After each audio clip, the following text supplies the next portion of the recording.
Okay, hi everyone. It's Dr. Rams. Bear with me while I get SPSS up. So when I am working on a statistical procedure, I download the data set from the course or from whatever I'm using. So that would be Excel. I know that within the EFND 722 class, when I clicked on 6B, I could find the download for, I think it was called the computer anxiety data set maybe. So just download that to your computer, save it somewhere where you're going to be able to remember. I actually just leave it in downloads. Then we are going to attempt here to open SPSS, and I'll show you how I run the two-way ANOVA, or it might call it an ANCOVA in here. So let's see. Okay.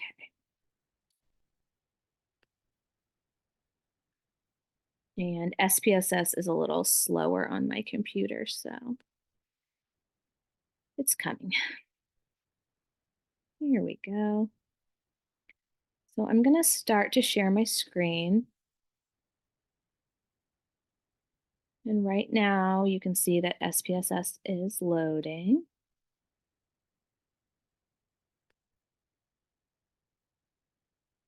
And in a minute, it is going to come up with the option to insert data.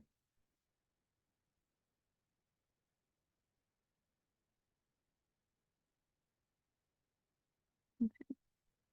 It is up. So now this is the first window you will see after SPSS fully opens. I just close it.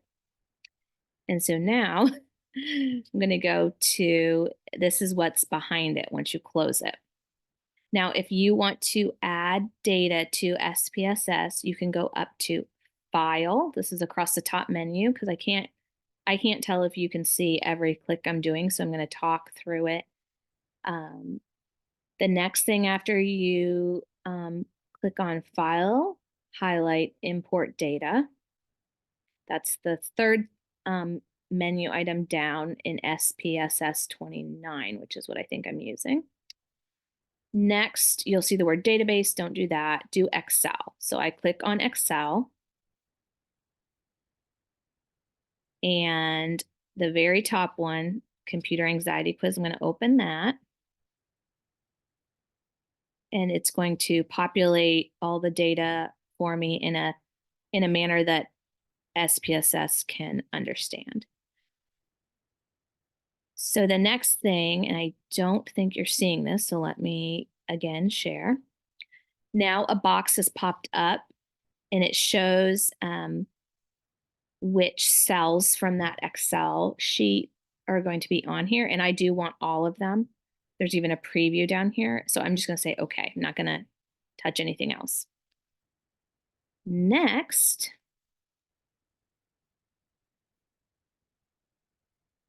where that went to.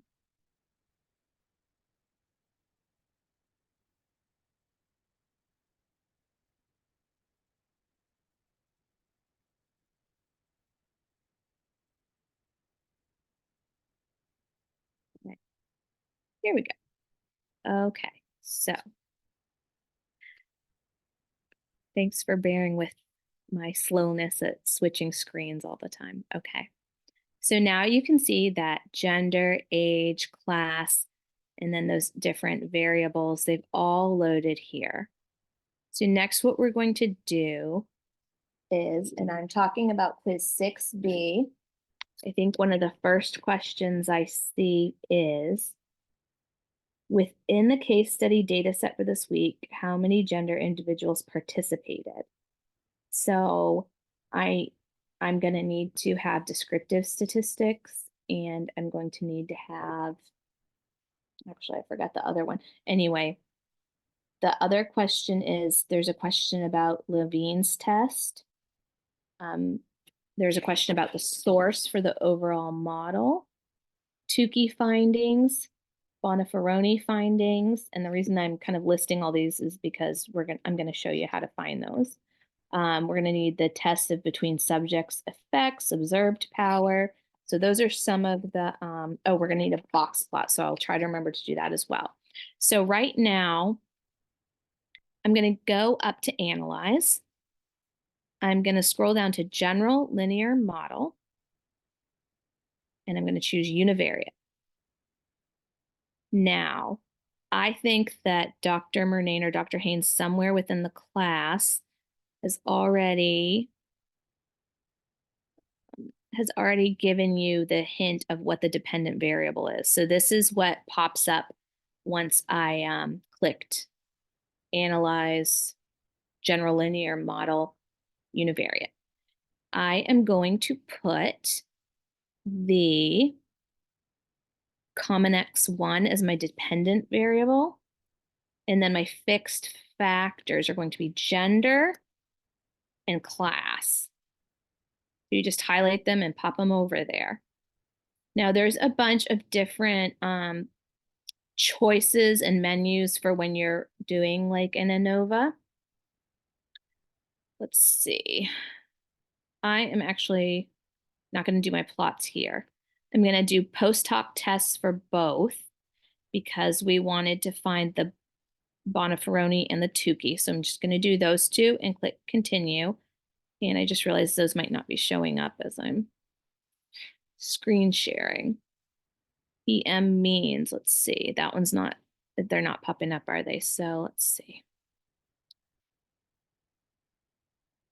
I'm gonna do the means for gender and class. I am going to go back and show you what I did in the post hoc test since that didn't pop up naturally. So here we go. So the post hoc tests, I simply clicked on gender and class, moved them over here to post hoc test 4, and then I clicked Boniferoni and Tukey and then said continue. Then I think this is the last one I'm going to go to options and again do a new share so you can read the options as I'm going. Options, this is always like, to me, just like the easiest thing to kind of get quick, the more understandable information, I think, for those of us who are not statisticians by job. And for those who weren't on the Zoom, my name is Dr. Ashley Roms. I graduated with my PhD in May, so it's all still somewhat fresh. But I'm going to click descriptive statistics, estimates of effect size, observed power. I'm going to do these tests, the residuals. I think that's it, and hit continue. And now I am actually just going to, I think I'm done with picking all my different little items. So I'm going to say, okay. And now we are going to go and have output in SPSS. So let's see. Here it comes. And yes, okay. All right. Now at the top, I see a thing that says warnings. I just ignore this for now because I think in the quiz, there's enough kind of like check values. Like question 7 talks about Levine's test and a statistical significance of 0.265.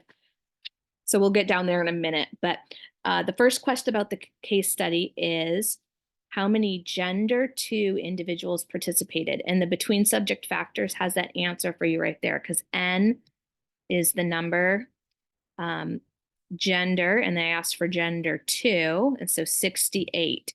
And so that should hopefully be easily readable. And then here we have the descriptive statistics, which I really like because just the way it breaks everything down. And you can see again, if you were to look at gender and then 2 and then total, that your answer would be 68.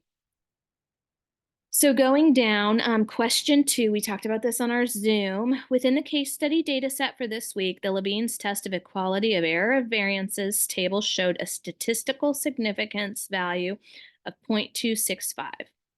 Does this number suggest that the assumption of homogeneity of variance was tenable for this evaluation? So if we are looking at common X1 based on mean, and we're in the Levine's table, you'll see that the significance is 0.265. Now, I wish Dr. Haynes was still here with me to explain, but what we look at as a statistically significant result in, statistics for social sciences is decimal 0.5 or lower, less than. So normally we would actually say, no, this is not statistically significant. But in this case, we're actually saying, yes, it's testing the null hypothesis. So in this case, we can say the assumption was met. Therefore, homogeneity of variance should be assumed. And I'm going to stop and give the same little pep talk that I did on the Zoom. So I found that it was really nice to sign up for, I think it's called Layered Statistics, LAERD. They had a student like special price. I don't know if I got like 3 months free, and then I ended up paying for a little bit more just to get through my dissertation. But what I like is that if you're running an ANOVA, or you're running a multiple regression, they almost have like a chapter book online, and some of it's very similar to the Rovi, Ponton, and Baker text, but I would want to just scroll down to the assumptions part and remember like what assumptions am I testing for an ANOVA. So that breaks it down really easily, and it also helps you remember like what null hypothesis am I testing? How do I respond to that? Because like one thing I learned back when I went through the statistics modules with Dr. Haynes, one of the girls in my study group taught science. And so she said, rather than saying like we accept the null hypothesis, we would actually say, I fail to reject the null. So there's just all these little things. And I will tell you, I told the class earlier that I saved all of my notes from all my statistics classes. Any kind of like printout handout things are all in a big binder, and I used them often when I did my dissertation.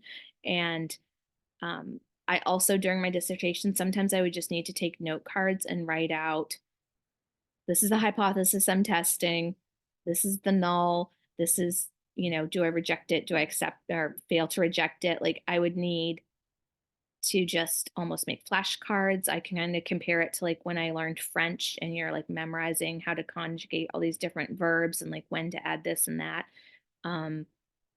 I feel like there's like kind of a little bit of rote memorization almost as far as remembering what you're doing with this. Okay.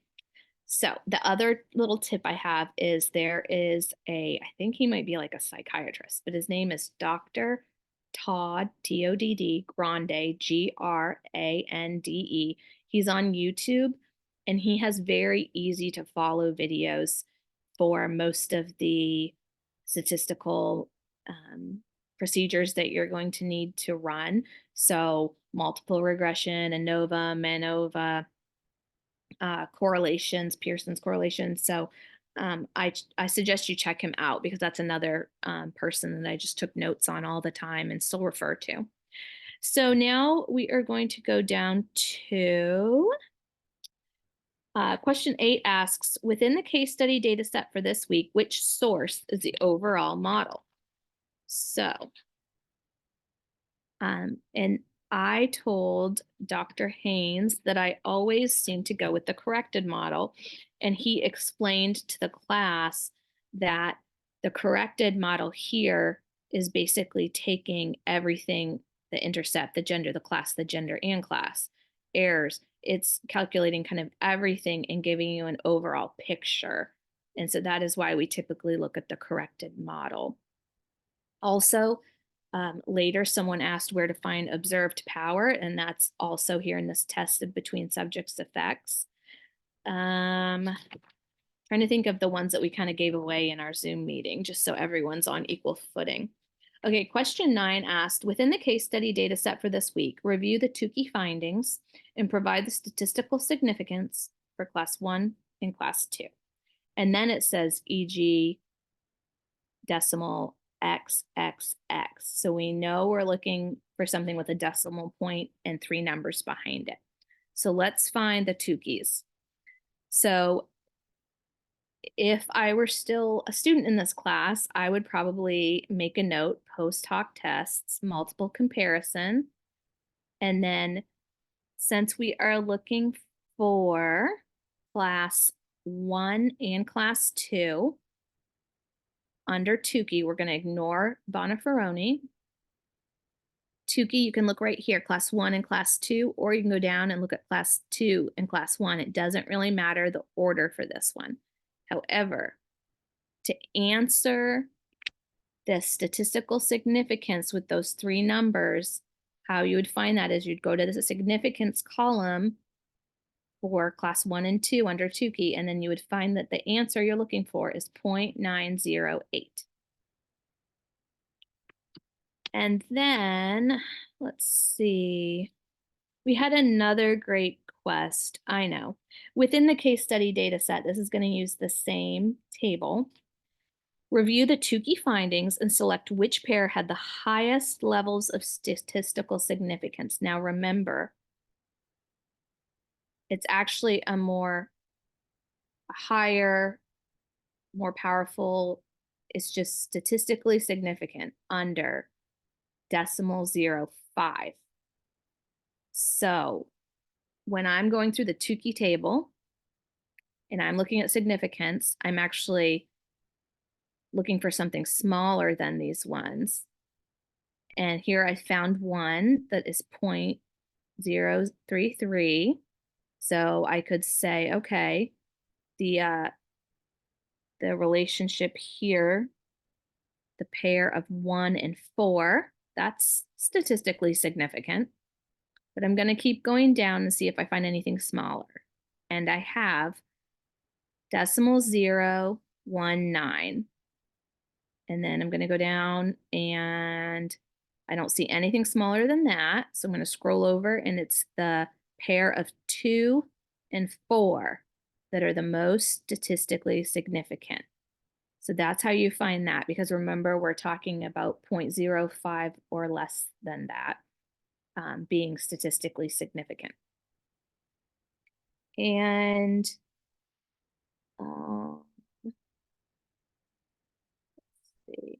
Okay, another question, I guess when we were talking about observed power, someone, question 19, within the case study data set for this week, review the overall findings and provide the observed power for gender. Well, you'll probably remember that in the test of between subject effects, observed power is found there. And you might remember that at the beginning when we were setting this up, I went under, oh gosh, what was it? It was analyze, might have been save, but anyway, when we were there, observed power was one of the things that I was able to click. And when I was choosing like descriptive statistics and those kind of things. So if we are looking for the observed power, so this column, but for gender, so the source is gender. So I'm just going to follow gender all the way over here.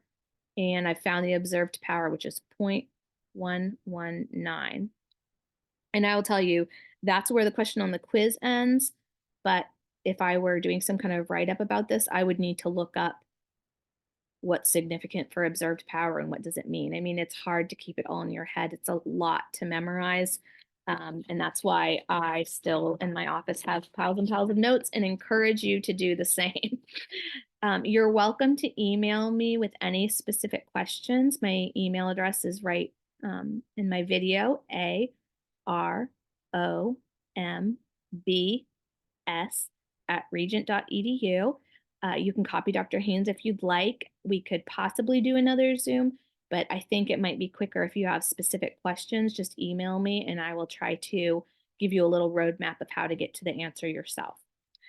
And I think that's it for tonight. So everyone take care and reach out to Dr. Haynes and I if we can help you at all. Bye.